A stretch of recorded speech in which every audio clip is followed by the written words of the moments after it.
You are watching the National News Desk, America's News Now. America's News Now. His decision to launch the terrorist attacks of October 7th unleashed a year of tragedy in the Middle East. Hamas leader Yahya Sinwar is dead, but questions remain on whether or not the Middle East is any closer to peace. The latest report of the Butler, Pennsylvania debacle is out. Why an internal review is still concerned about another assassination attempt. Then billions of dollars of student debt reduction announced to qualify for the latest round of debt forgiveness. This is the National News Desk, America's News Now. I'm Amira David. Tonight, an unexpected turn of events in the war in Gaza. IDF forces have confirmed that Hamas leader Yahya Sinwar, widely believed to be the engineer of the October 7th attack on Israel, is dead. He was killed last night along with two other Hamas operatives above ground in Rafah. It appears Sinwar was not the target of the operation, and Israeli ground forces only identified him after they found the body this morning. Aboard Air Force One, National Security Advisor Jake Sullivan spoke about the enormity of his death. This is a murderous terrorist responsible for the worst massacre of Jews since the Holocaust. He has a lot of blood on his hands, Israeli blood, American blood, Palestinian blood, and the world is better now that he's gone.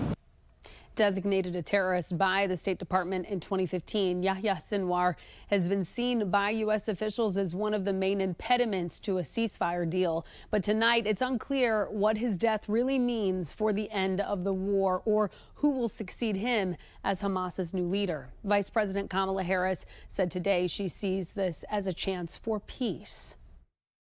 This moment gives us an opportunity to finally end the war in Gaza. And it must end such that Israel is secure, the hostages are released, the suffering in Gaza ends.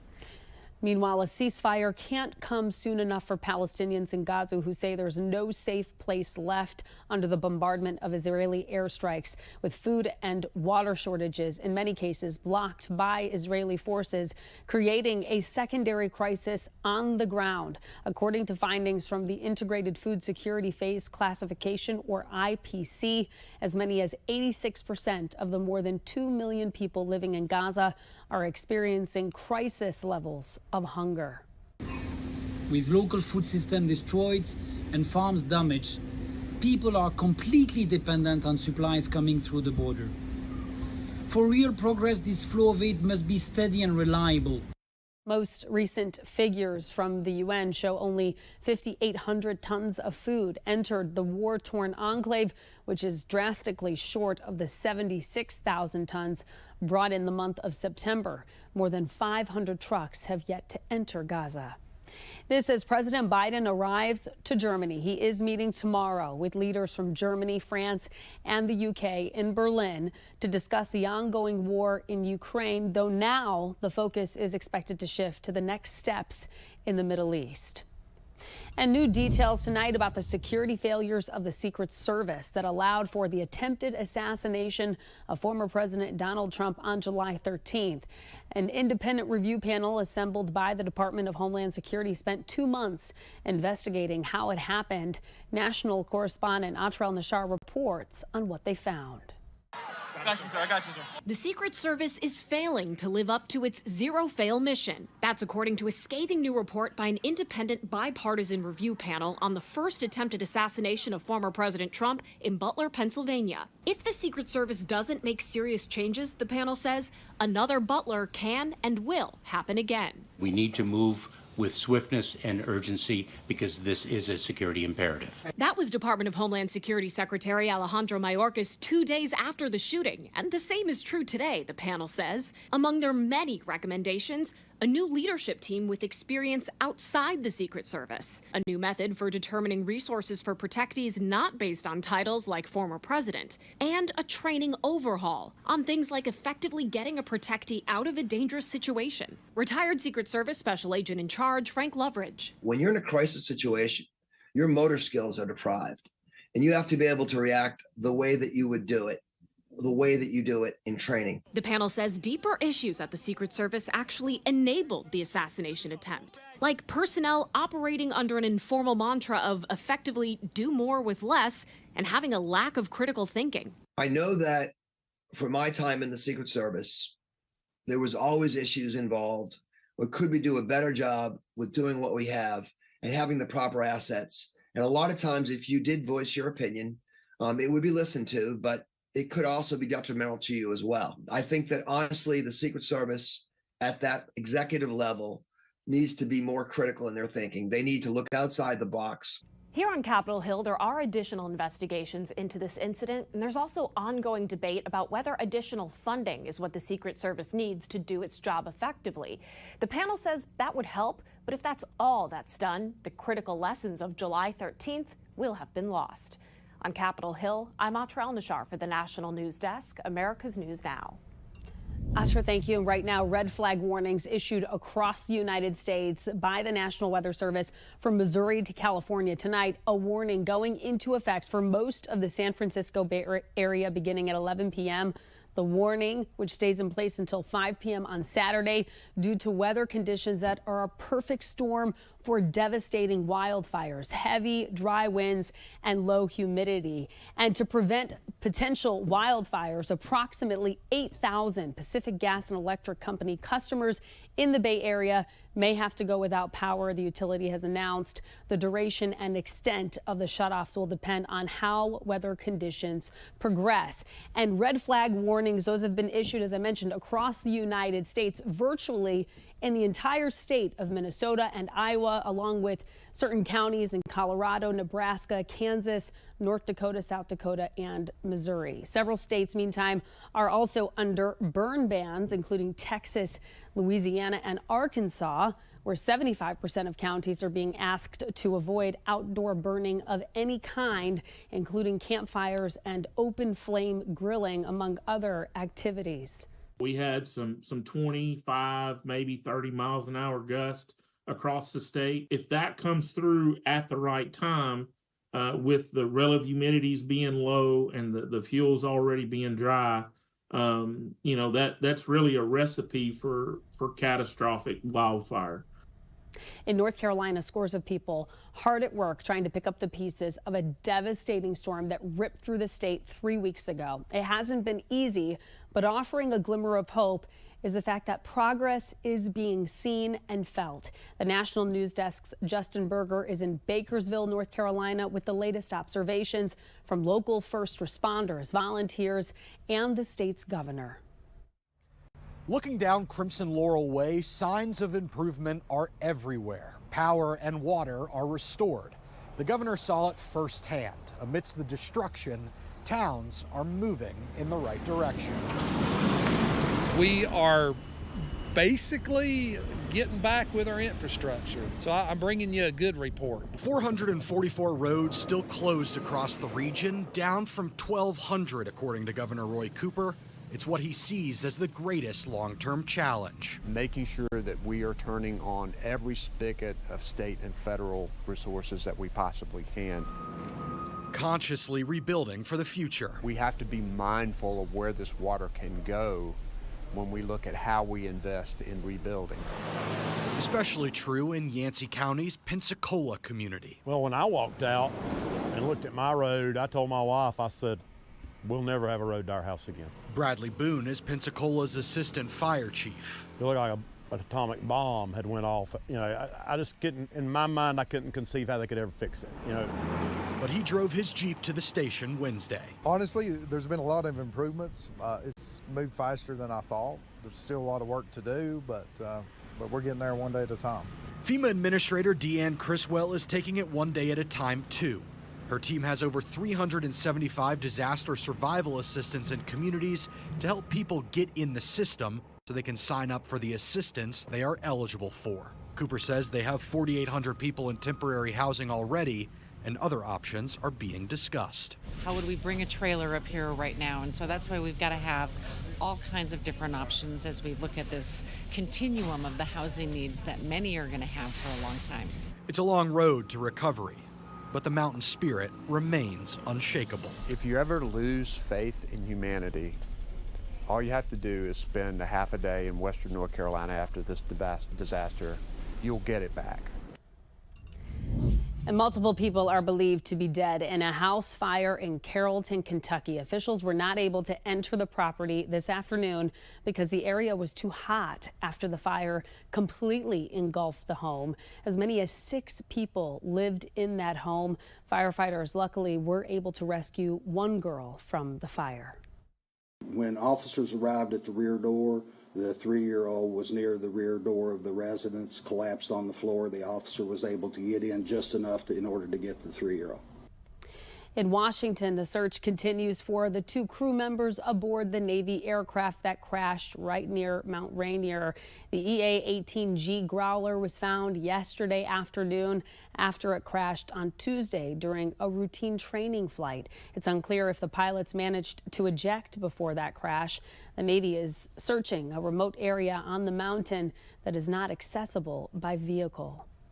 14-year-old Colt Gray and his father, Colin Gray, have both been indicted on charges, including murder stemming from the September 4th mass shooting at a Georgia high school. It is the most recent example of parents being held accountable for their children's actions in mass shootings. The parents of a Michigan school shooter were sentenced to 10 years in prison earlier this year for the actions of their son when he killed 4 and injured several others.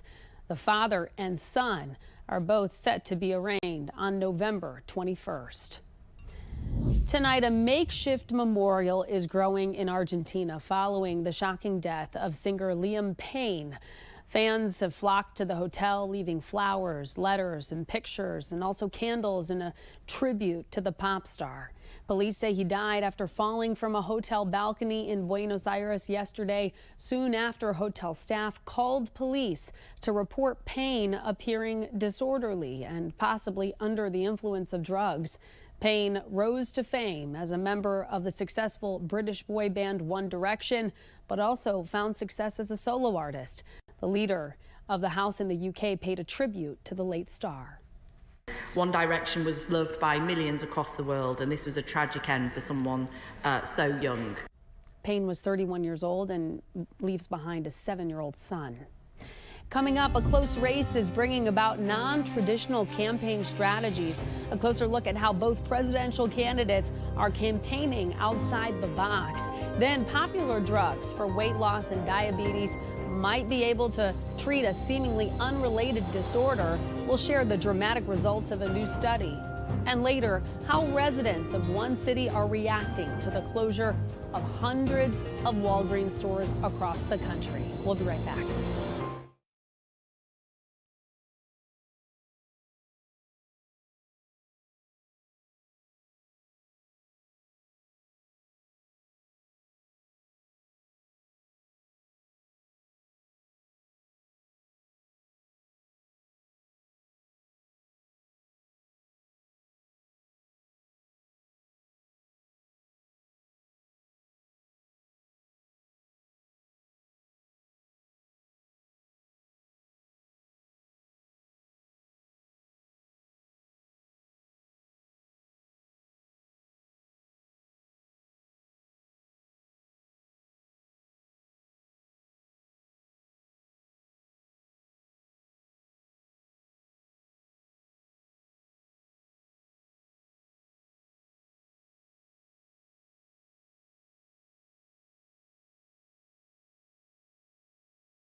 We are 19 days from Election Day, and the race could not be tighter, leading both candidates to turn to non-traditional campaign strategies. This week, we've seen Kamala Harris supported by Republicans and doing an interview on Fox News, and Donald Trump appealing to women and visiting states that he has virtually no chance of winning. Here's national correspondent Christine Frizzell on why both candidates are changing the playbook. Joined on stage by a group of Republican supporters, Kamala Harris making the case that Donald Trump is a threat to American democracy. He who violated the oath to uphold the Constitution of the United States, and make no mistake, he who, if given the chance, will violate it again. Experts say no election in history has been as close at this point. Around 3 weeks out in 2016, Hillary Clinton was leading Donald Trump by 7 points and wound up losing. In 2020, Joe Biden was up by 9 and won. This year, Harris leads by less than 2. Perhaps one reason she also sat down with Bret Baier of Fox News for an interview. His plan would be again to give tax cuts to billionaires and the biggest corporations in our country and blow up our deficit. Donald Trump, meanwhile, spending plenty of time in battleground states, but also holding rallies in places like New York and California. You know, we call it common sense. We're conservative.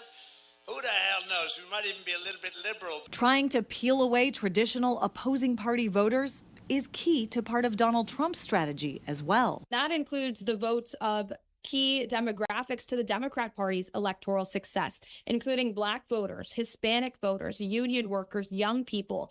These are all demographics that the Democrats have long relied on, and President Trump is cutting right into their base. Still, with the races virtually tied in nearly every battleground state, that is where the candidates will be spending the majority of their time. Kamala Harris has an event this weekend in Atlanta, Georgia, while Donald Trump has 2 in Pennsylvania. I'm Christine Frizzell for the National News Desk. Christine, thank you. And billionaire Elon Musk is hitting the campaign trail as Election Day closes in. And right now he is holding a town hall with registered Pennsylvania voters in Folsom, right near Philadelphia, as part of a series of events he's planned across the state in the coming days. Musk has endorsed Trump and donated more than $70 million to his campaign through the America PAC, according to an FEC filing. Mortgage rates are increasing for the 3rd week in a row. Today, Freddie Mac said the average 30-year mortgage rate rose from 6.32% last week to 6.44% this week. The rate's been increasing since it hit a 2-year low. And fewer people filed first-time unemployment benefit applications last week than expected. Today, the government said jobless claims dropped from 260,000 to 241,000. That represents the number of people who were laid off. Americans also keep spending a lot more despite high inflation. Retail sales went up 0.4% from August to September. That's the 3rd straight increase. Sales jumped at grocery stores, retailers, and restaurants. And another 60,000 Americans will have their student loans forgiven under the Public Service Loan Forgiveness Program, bringing the total to more than 1 million borrowers during the Biden administration. The Education Department announced this latest round today, covering another $4.5 billion in debt. If you're eligible, you'll be contacted in the next few weeks. In your health alert tonight, what we're learning about the ability of Ozempic and other weight loss and diabetes drugs to treat addiction. A new study finds that people with a substance use disorder who took these medications were 40% less likely to overdose on opioids and 50% less likely to drink too much. One doctor says further research is necessary. And a new secret to stopping wrinkles might be in what you eat. Medical reporter Liz Bonas shares the latest on a diet to feed your face. Hey there, everybody. This research comes from the National Institutes of Health about feeding your face. It shows you a healthy diet, especially in women, is associated with fewer wrinkles. Today we just did superficial peel. Researchers found while most of us focus on ways to remove wrinkles, the recipe for reducing them may be right in the produce aisle. After measuring wrinkles with facial photographs of nearly 3,000 people, Dutch researchers looked at different diets in those subjects and found in women, but not in men, those who ate more red meat and snacks had more wrinkles. Those who ate more plant-based foods, such as fruits and vegetables, had fewer wrinkles. Dr. Elizabeth Munich of Ohio's Dermatology and Skincare Associates says she can generally tell when a patient has a nutrient need. Well, they can come in with extreme dryness. They're trying all sorts of over-the-counters, and it's just not quite there. Her team emphasizes foods with essential oils, such as nuts and seeds, as well as several other skin-saturating nutrients. I mean, they need to keep up with their vitamin C, their collagen. C and E are good for collagen and elastin. To get those nutrients that feed your face in food, a recent summary report shows you need to eat red bell peppers packed with vitamin C, carrots for beta-carotene, edamame for natural plant estrogens, almonds and salmon for essential oils, and finally, try broccoli for lutein to stop skin damage, and berries and water for skin hydration. Oh, your skin gets dehydrated.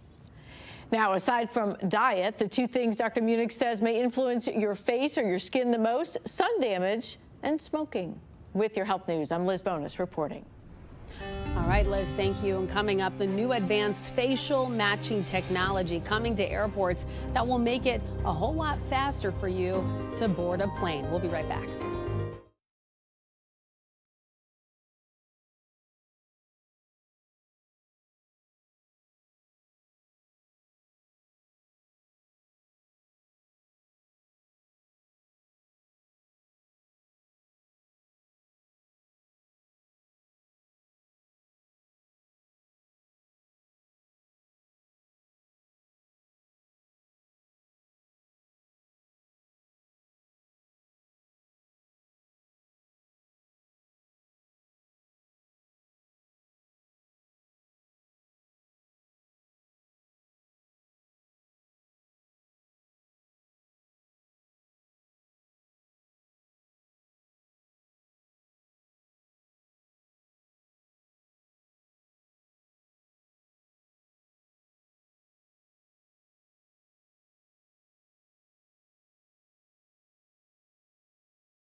We have reporters all across the country in your neighborhoods covering the issues that matter most to you. We're taking the pulse of America, and we begin in Seattle with technology that's speeding up check-ins at the airport.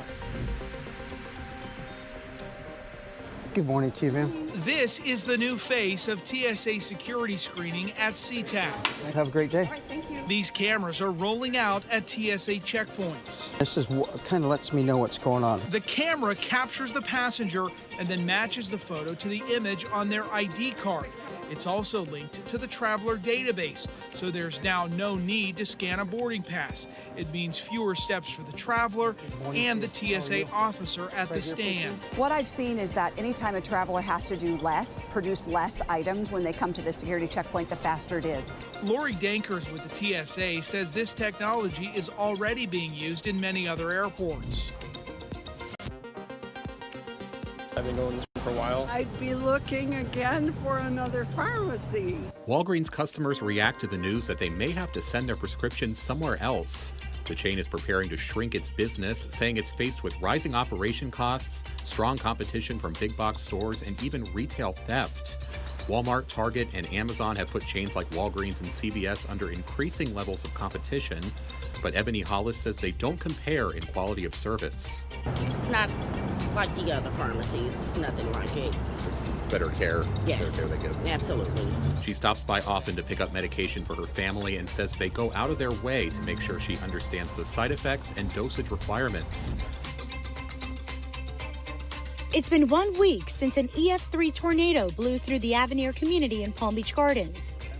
Luis Viñas and his family are still in shock, but say they are grateful to be alive. You could hear the noise like a train going through, very loud.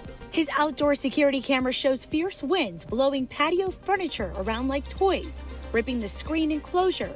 This is another view. His vehicles getting smashed by flying debris, including big pieces of concrete. Help is apparently on the way, according to Palm Beach County Mayor Maria Sachs. And now we're also bringing in FEMA to make sure that everybody who has suffered property damage from these tornadoes are registered, documented, and are ready to receive restitution. Coming up, the humanoid robot whose artwork is now being auctioned off for the very first time, and the jaw-dropping amount it's expected to sell for.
Sotheby's is entering a brave new world of art. It's auctioning works by an AI-powered humanoid robot for the first time ever.